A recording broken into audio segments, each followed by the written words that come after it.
अस्सलाम वालेकुम beautiful people, welcome back to my YouTube channel. कैसे हैं आप सब लोग? मैं अल्हम्दुलिल्लाह बिल्कुल ठीक ठाक हूँ और मेरी दुआ है कि आप सब भी बिल्कुल ठीक ठाक हो। यहाँ पे हम तकरीबन घर पहुँचने वाले थे, जैसा कि लास्ट वीडियो में मैंने आपको बताया कि हम लोग पाकिस्तान पहुँच चुके हैं।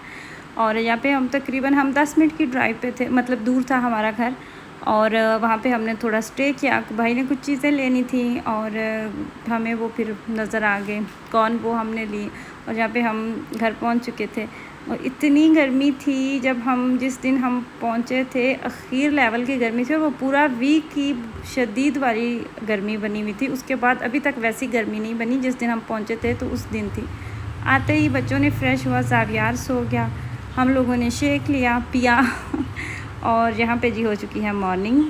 हमारी फ़्लाइट थी अर्ली मॉर्निंग की। अर्ली मॉर्निंग तो आप नहीं कह सकते, 7:30 बजे हमने पाकिस्तान में लैंड किया था और लाहौर एयरपोर्ट पे आपको काफ़ी टाइम लग जाता है अपना लगेज सारा कलेक्ट करते करते निस्बत के इस्लामाबाद, क्योंकि छोटा एयरपोर्ट है। तो वहाँ पे अगर 2-3 वो फ़्लाइट्स इकट्ठी आ जाती हैं तो फिर आपकी बारी नहीं आती, इतना ज़्यादा रश हो जाता है। हमें तकरीबन 1.5 घंटा लग गया था, बाहर आते आते 9 बज चुके थे और फिर घर आते आते मेरे ख्याल से कोई 2 घंटे लग गए थे। तो बस इसी तरह हमारा दिन जो है ना वो गुजर गया। नाश्ता मैंने तो कर लिया था फ़्लाइट में, लेकिन बच्चों ने नहीं किया था, ये सब सोए हुए थे।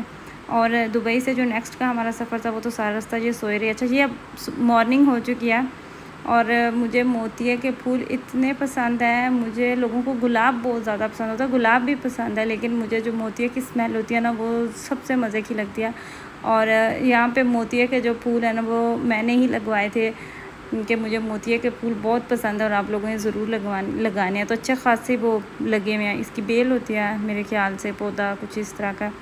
तो वो मैं लेके आई थी और डेली मैं जाती हूँ एक दफ़ा सुबह उठते ही गार्डन में और जाकर फूलों के इतने प्यारे प्यारे फूल होते हैं, इसकी इतनी अच्छी स्मेल होती है, पूरे घर में जा रही होती है स्मेल।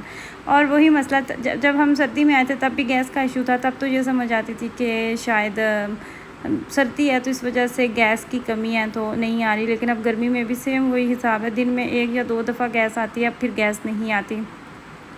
लाइट जो है वो अल्हम्दुलिल्लाह इतनी नहीं जाती, लेकिन गैस का बहुत बड़ा इशू है। गैस जो है ना वो ना होने के बराबर मिल रही है और गर्मी जो है वो बहुत ज़्यादा। और यहाँ पे स्कंजबीन पी जा रही थी और ये देखें जी ज़ावियार की हालात देख रहे हैं जब से पाकिस्तान पहुँचा सिर्फ डाइपर में ही है और मेरा आज कोई हालत नहीं रह गई, गर्मी इतना रगड़ा लगा है ना। लेकिन ये है कि मैंने पूछा इनसे कि गर्मी है तो नेक्स्ट आना है गर्मी में, तो कहते हैं हाँ हमने गर्मी में आना है। हमने मतलब एक दफ़ा भी उन्होंने ये नहीं कहा कि बहुत गर्मी है या हम पाकिस्तान क्यों आए या ऐसा कुछ भी। अच्छा, हम फिर चले गए 2 दिन के बाद। ये मैंने 2-3 दिन के क्लिप्स जो है ना वो इस वीडियो में डाले हैं, इकट्ठे किए हैं। ईद से हम कुछ दिन पहले ही आए थे, तो हम चले गए अपनी फूफो के घर उनको मिलने के लिए। और ये मेरी फूफो का घर है और मेरे कज़न को इतना शौक़ है परिंदों का और इस तरह के डिफरेंट इक़साम के ना उसने रखे हुए हैं परिंदे, तोते, मोर और हॉर्सेस और इस तरह की चीज़ें। और ये उनका सेन के अंदर था एक बड़ा सा दरख्त, इसके ऊपर मेरे ख्याल से मैंगोज़ लगे हुए थे। ये दिन भी कैसे गुजर गया पता ही नहीं चला। अब हमें पाकिस्तान में आए हुए तकरीबन 1 वीक से ज़्यादा टाइम हो चुका है, लेकिन टाइम इतनी जल्दी गुजर है समझ ही नहीं आ रही। और मेरी फूफो के घर जब भी हम जाते हैं बच्चे वहाँ पे इतना इंजॉय करते हैं, क्योंकि उनके मतलब की चीज़ें वहाँ पे काफ़ी ज़्यादा है। घर आने का फिर उनका बिल्कुल भी दिल नहीं करता, उनका बस यही दिल होता है कि हम वहाँ पे ही रहें। ईद में कुछ ही दिन बाकी थे और हमारी ईद की जो तैयारी है, कपड़े जो थे वो ऑलरेडी ले के रखे जा चुके थे, हमें वो कुछ भी नहीं करना था। मेरे कपड़े और फिर बच्चों के कपड़े वो सारा कुछ पहले ही मेरी अम्मी जो है मेरी सिस्टर ने वो उन्होंने सारे सिलाई करवा के रख दिए हुए थे। करेले गोश्त मेरा फेवरेट सालन। गर्मियों की सब्ज़ियों में ना मुझे करेले बहुत पसंद है, जितनी भी सब्ज़ियाँ हैं। और मैंने अभी तक आके खाए भी सिर्फ यही हैं, करेले ही खाए हैं। और मैंने कोई भी गर्मियों की सब्ज़ी अभी तक नहीं ट्राई की, लेकिन जो करेले हैं ना वो तो वीकनेस है।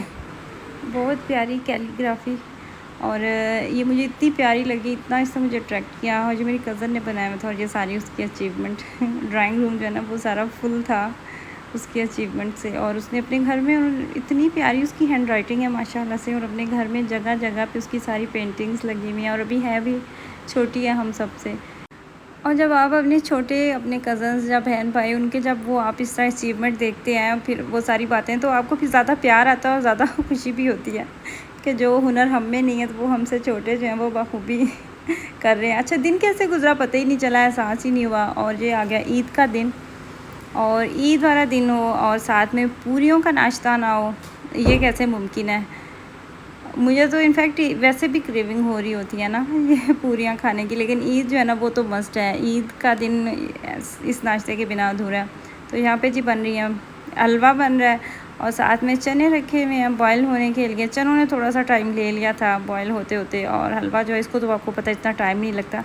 पूरियों का भी सारा काम मैंने ख़त्म करके रख दिया हुआ था।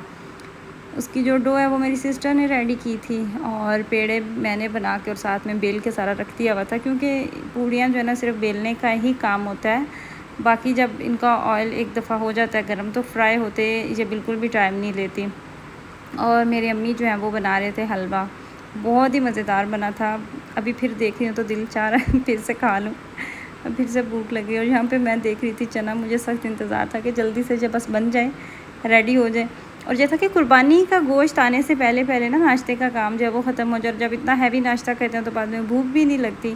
तो इसके बाद बस यही था कि वही गोश्त संभालना और बांटना, वही सारा सीन जो है ना वो नज़र आ रहा था। नाश्ता हमारा यहाँ पे रेडी हो चुका था। और कुर्बानी वाली ईद होती है, इस ईद पे आपको मौका ही नहीं मिलता कि आप रेडी हों, कपड़े पहने या फिर ऐसे तैयार होके बैठें या किसी घर जाएं, क्योंकि गोश्त का इतना ज़्यादा काम होता है। मैं ये वाली ईद तकरीबन मेरे ख़्याल से 9 या 10 साल के बाद पाकिस्तान में गुजार रही हूँ।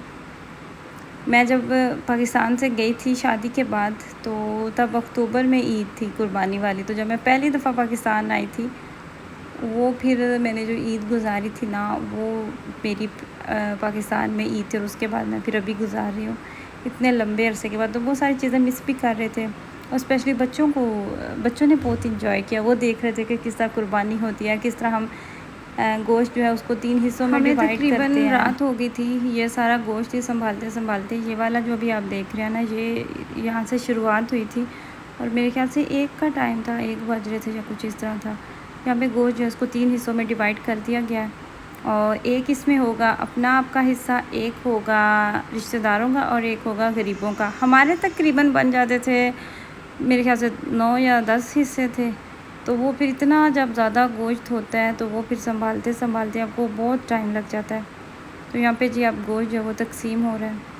और अबराज को ये चीज़ बहुत अजीब लग रही थी। मेराज तो इधर उधर घूम रहा था, लेकिन अबराज को ये चीज़ जो है ना ये बहुत अजीब लग रही थी। और मैं उसको साथ साथ बता भी रही थी कि आप लोग नखरे करते हैं ना कि हमने गोश्त नहीं खाना, हमने ये नहीं करना, वो नहीं करना। तो देखें, लोग इस तरह भी होते हैं जो नॉर्मली अफोर्ड नहीं कर सकते।